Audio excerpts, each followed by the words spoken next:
শাড়িটা পরলে মানে এই শাড়িটা যে কালারটাই পরেন আপনাকে আরো স্লিম, আরো অনেক অনেক স্লিম লাগবে আর অনেক বেশি কমফোর্টেবল। এই শাড়িটা পুরো একদম দৌড়াদৌড়ি করা যাবে, সবকিছু করা যাবে। এটা খুব সুন্দর সুন্দর কয়টা কালার আছে, আমি ঝটপট করে কালারগুলো দেখা দিব। এরকম এমব্রয়ডারি করে সিকোয়েন্সে কাজ করা আছে। ওকে, এমব্রয়ডারি করে সিকোয়েন্সে কাজ করা আছে। ভেরি নাইস একটা কালার, হ্যাঁ ভেরি ভেরি নাইস একটা কালার। অনেক সুন্দর একটা শাড়ি, দেখেন প্রত্যেকটা কালার অসম্ভব সুন্দর। With your beautiful blouse piece embroidery করে সিকোয়েন্সে কাজ করা আছে।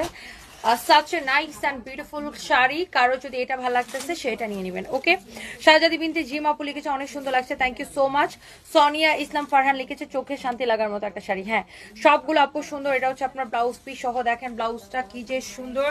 শাড়িটা দেখেন মাশাআল্লাহ, এমব্রয়ডারি অ্যান্ড সিকোয়েন্সের কাজ করা। ওকে, সো কারো যদি এইটা পছন্দ হয় সেটা নিয়ে নেবেন। জোরকে বলা আরেকটা দিতে, এটা হচ্ছে দেখেন অনেক বেশি জোস একটা শাড়ি। আমার পরা শাড়িটার কালার, এই কালারটা খুবই সুন্দর, খুবই সুন্দর। এক কথায় ওয়াও একটা শাড়ি, অনেক সুন্দর একটা শাড়ি। যার